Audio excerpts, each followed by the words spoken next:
Class 8 students, welcome to the digital class of Hindi. आज हम पाठ 3 शुरू करेंगे जिसका नाम है दादी माँ। चित्र पर आधारित गतिविधि। बच्चों, उपयुक्त चित्रों में दिखाया गया है कि घर में दादी माँ सबको कितना प्यार करती है, सबका कितना ख्याल रखती है, विशेष रूप से घर के बच्चों का। आप अपनी दादी से कितना प्यार करते हैं? क्या आप उनकी हर बात मानते हो? क्या दादी माँ आपके साथ खेलती पढ़ती भी है? कक्षा के सभी बच्चे अपनी अपनी दादी माँ की बातों पर चर्चा करें। पाठ प्रवेश। बच्चों, जिस तरह घर में माँ एक शीतल छाया का एहसास कराती है, उसी तरह दादी माँ एक मीठी सी प्यार भरी मिठास है जो जिस बच्चे को मिलती है वही उसकी अहमियत को समझ सकता है। प्रस्तुत पाठ में लेखक अपनी दादी माँ की बातों को याद करते हुए उनकी अहमियत को समझते हैं। आइए शुरू करते हैं। कमजोरी ही है अपनी, पर सच तो यह है कि जरा सी कठिनाई पड़ते बीसों गर्मी, बरसात और बसंत देखने के बाद भी मेरा मन सदा नहीं तो प्रायः अनमना सा हो जाता है। मेरे शुभ चिंतक मित्र मुंह पर मुझे प्रसन्न करने के लिए आने वाली छुट्टियों की सूचना देते हैं और पीठ पीछे मुझे कमजोर और जरा सी प्रतिकूलता से घबराने वाला कहकर मेरा मजाक उड़ाते हैं। मैं सोचता हूँ, अच्छा अब कभी उन बातों को ना सोचूंगा। ठीक है, जाने दो, सोचने से होता ही क्या है। पर बस मेरी आंखों के सामने शरद की शीत किरणों के समान किसी की स्वच्छ व शीतल धुंधली छाया नाच उठती है। मुझे लगता है जैसे कुंवार के दिन आ गए हैं। मेरे गांव के चारों ओर पानी ही पानी हिलोरे ले रहा है। दूर के सिवान से बहकर आए हुए मोथा और साई की अधगली घासें, घेवर और बनियान की जड़ें तथा नाना प्रकार की बरसाती घासों के बीच सूरज की गर्मी में खौलते हुए पानी में सड़क एक विचित्र गंध छोड़ रही है। रास्तों में कीचड़ सूख गया है और गांव के लड़के किनारों पर झाग भरे जलाशयों में धमाके से कूद रहे हैं। अपने अपने मौसम की अपनी अपनी बातें होती हैं। आषाढ़ में आम और जामुन ना मिले चिंता नहीं, अगहन में चिवड़ा और गुड़ ना मिले दुख नहीं, चैत्र के दिनों में लाई के साथ गुड़ की पट्टी ना मिले अफसोस नहीं, पर कुंवार के दिनों में इस गंधपूर्ण झाग भरे जल में कूदना ना हो तो बड़ा बुरा मालूम होता है। मैं भीतर हुड़क रहा था, 2-1 दिन ही तो कूद सका था, नहा धोकर बीमार हो गया। हल्की बीमारी ना जाने क्यों मुझे अच्छी लगती है। थोड़ा थोड़ा ज्वर हो, सर में साधारण दर्द और खाने के लिए दिन भर नींबू और साबू। लेकिन इस बार ऐसी चीज नहीं थी। ज्वर तो चढ़ा तो चढ़ता ही गया, रजाई पर रजाई और उतरा रात 12 बजे के बाद। दिन में मैं चादर लपेटे सोया था। दादी माँ आई, शायद नहा कर आई थी। उसी झाग वाले जल में पतले दुबले स्नेह सने शरीर पर सफेद किनारीहीन धोती, सन से सफेद बालों के सिरों पर सदैव टपके हुए जल की शीतलता। आते ही उन्होंने सिर पेट छुए, आंचल की गांठ खोल किसी अदृश्य शक्तिधारी के चबूतरे की मिट्टी मुंह में डाली, माथे पर लगाई। दिन रात चारपाई के पास बैठी रहती, कभी पंखा झलती, कभी जलते हुए हाथ पैर कपड़े से सहलाती, सिर पर दालचीनी का लेप करती और 20 बार छू छू कर ज्वर का अनुमान करती। हांडी में पानी आया कि नहीं, उसे पीपल की छाल से छौका कि नहीं, खिचड़ी में मूंग की दाल एकदम मिल तो गई है, कोई बीमार के घर में सीधे बाहर से आकर तो नहीं चला गया, आदि लाखों प्रश्न पूछ पूछ कर घर वालों को परेशान कर देती। दादी माँ को गवई गांव की 50 किस्म की दवाओं के नाम याद थे।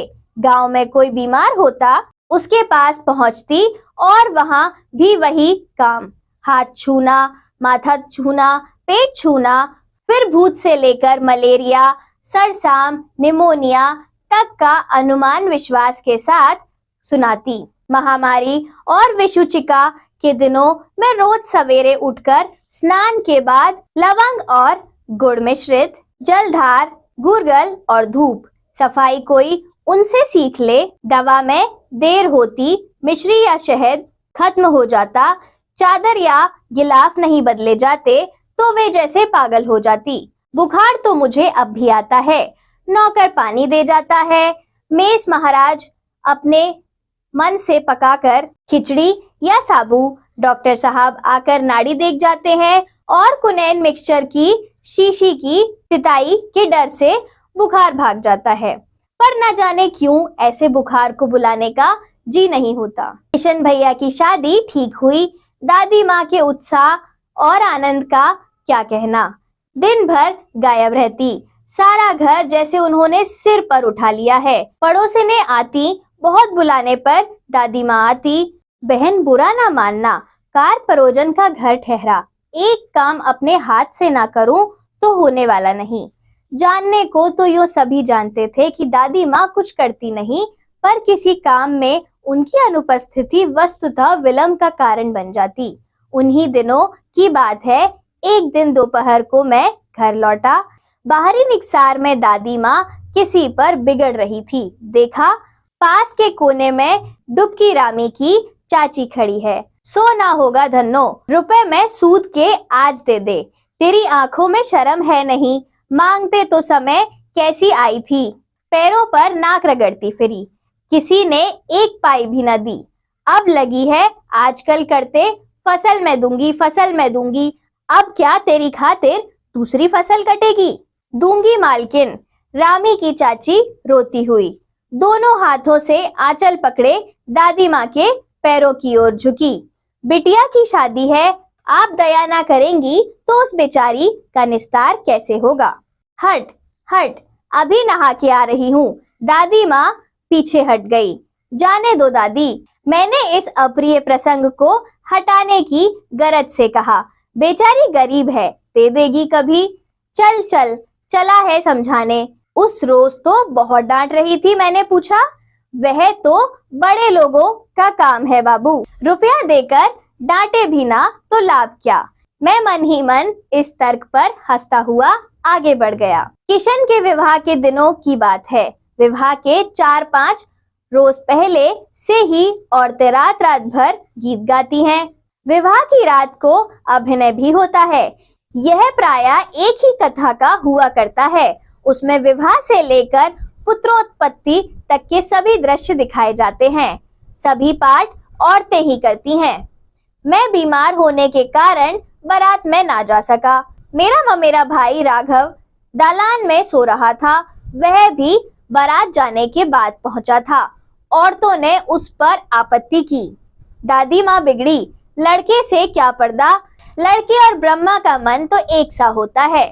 मुझे भी पास ही एक चारपाई पर चादर उड़ाकर दादी माँ ने चुपके से सुला दिया। वहीं हंसी आ रही थी। सोचा कहीं जोर से हंस दूं, भेद खुल जाए तो निकाल बाहर किया जाऊंगा। पर भाभी की बात पर हंसी रुक ना सकी और भांडाफोड़ हो गया। देवू की माँ ने चादर खींच ली। कहो दादी, यह कौन बच्चा सोया है? बेचारा रोता है शायद, दूध तो पिला दो। हाथापाई शुरू हुई। दादी माँ बिगड़ी, लड़के से क्यों लड़ती है। सुबह रास्ते में देबू को माँ मिली, कल वाला बच्चा भाभी। मैं वहां से जोर से भागा और दादी माँ के पास जा खड़ा हुआ। वस्तुतः किसी प्रकार का अपराध हो जाने पर जब हम दादी माँ की छाया में खड़े हो जाते हैं, अभयदान मिल जाता है। स्नेह और ममता की मूर्ति दादी माँ एक बात आज कैसी कैसी मालूम होती है। परिस्थितियों का वात्या चक्र जीवन को सूखे पत्ते सा कैसा नचाता है, इसे दादी माँ खूब जानती थी। दादा की मृत्यु के बाद कुकुर मुत्ते की तरह बढ़ने वाले मुंह में राम बगल में छुरी वाले दोस्तों की शुभ चिंता ने स्थिति और भी डावाडोल कर दी। दादा के श्राद्ध में दादी माँ के मना करने पर भी पिताजी ने जो अतुल संपत्ति व्यय की, वह घर की तो थी नहीं। शब्द वाटिका, दृश्य चित्र पिक्चर, वात्या चक्र पवंडर, गेल, अतुल, बहुत अधिक, a lot of। दादी माँ अक्सर उदास रहा करती। माघ के दिन थे, कड़ाके का जाड़ा पड़ रहा था। पछुआ का सन्नाटा और पाले की शीत हड्डियों में घुसी पड़ती। शाम को मैंने देखा दादी माँ गीली धोती पहने कोने वाले घर में एक संदूक पर दिया जलाए हाथ जोड़कर बैठी है। उनकी स्नेह कातर आंखों में मैंने आंसू कभी नहीं देखे थे। मैं बहुत देर तक मन मारे उनके पास बैठा रहा। उन्होंने आंखें खोली। दादी माँ, मैंने धीरे से कहा, क्या है रे, तू यहाँ क्यों बैठा है? दादी माँ, एक बात पूछूं, बताओगी ना? मैंने उनकी स्नेहपूर्ण आंखों की ओर देखा। क्या है, पूछ। तुम रोती थी? दादी माँ मुस्कुराई। पागल, तूने अभी खाना भी नहीं खाया ना? चल चल, मैंने कहा। धोती तो बदल लो दादी माँ, मैंने कहा। मुझे सर्दी गर्मी नहीं लगती बेटा। वे मुझे खींचती रसोई में ले गई। सुबह मैंने देखा चारपाई पर बैठे पिताजी और किशन भैया मन मारे कुछ सोच रहे हैं। दूसरा चारा ही क्या है। बाबू बोले, रुपया कोई देता नहीं, कितने के तो अभी पिछले भी बाकी है। वह रोने रोने से हो गए। रोता क्यों है रे? दादी माँ ने उनका माथा सहलाते हुए कहा। मैं तो अभी हूँ ही। उन्होंने संदूक खोलकर एक चमकती सी चीज निकाली। तेरे दादाजी ने यह कंगन मुझे इसी दिन के लिए पहनाया था। उनका गला भर आया। मैंने इसे पहना नहीं, इसे सहेज कर रखती आई हूँ। यह उनके वंश की निशानी है। उन्होंने आंसू पोंछकर कहा। पुराने लोग आगा पीछा सब सोच लेते थे बेटा। सचमुच मुझे दादी माँ शाप भ्रष्ट देवी सी लगी। धुंधली छाया विलीन हो गई। मैंने देखा दिन काफी चढ़ाया है। पास के लंबे खजूर के पेड़ से उड़कर एक कौवा अपनी घिनौनी काली आंखें फैलाकर मेरी खिड़की पर बैठ गया। हाथ में अब भी किशन भैया का पत्र कांप रहा है। काली चींटियों सी कतारें धूमिल हो रही हैं। आंखों पर विश्वास नहीं होता। मन बार बार अपने से पूछ बैठता है, क्या सचमुच दादी माँ नहीं रही? शब्द वाटिका। कमजोरी, निर्बलता, दुर्बलता, वीकनेस। शुभचिंतक, हितैषी, वेलविशर। सूचना, खबर, इंफॉर्मेशन। धुंधली, अस्पष्ट, नॉट क्लियर। अधगली, कुछ कुछ गली हुई, सॉफ्ट एंड मेल्ट। जलाशय, तालाब, पॉन्ड्स, किनारीहीन, जिसका किनारा ना हो, विदाउट बॉर्डर। ज्ञानवर्धक तथ्य। दादी को हर चीज का तजुर्बा दुगना होता है क्योंकि वे पापा की माँ होती है, जिसमें ममता के साथ साथ लाड़ प्यार भरा रहता है। वे हर बात पर स्ट्रिक्ट यानी सख्त व कठोर नहीं होती, मगर उनके प्यार में ममता और अनुशासन दोनों ही होते हैं। दादी एक बूढ़े बरगद की तरह होती है जो पूरे घर की जिम्मेदारी संभालती है। शब्द वाटिका। अदृश्य, दिखाई ना देने वाली, इनविजिबल। मिट्टी, मृदा, सॉइल। दालचीनी, एक प्रकार का मसाला जो सब्जी बनाने के काम आता है। सिनेमन, ज्वर, बुखार, फीवर। अनुमान, अंदाजा, गेस। किस्म, नस्ल, प्रकार, टाइप्स। विषूचिका, हैजा, एक महामारी, कॉलेरा। गिलाफ, रजाई, क्विल्ट। अनुपस्थिति, गैरहाजिरी, कमी, एब्सेंस। विलंब, देर, लेट। मुहावरा, नाक रगड़ना, खुशामद करना या विनती करना। विचार मंथन। एक महिला को किस उम्र में वृद्धा माना जाता है? शब्द वाटिका। अप्रिय, नापसंद, अरुचिकर, अनप्लेजेंट। आशीर्वाद, दुआ, ब्लेसिंग। विह्वल, बेचैन, रेस्टलेस। अभिनय, आंगिक चेष्टाओं का कलात्मक प्रदर्शन, अनुकरण, एक्टिंग। क्या आप जानते हैं, मोथा एक तरह की घास है जो किसानों के लिए सिरदर्द बनी रहती है। मोथा घास इतनी तेजी से फैलती है कि खेतों में लगी फसल को बर्बाद कर देती है।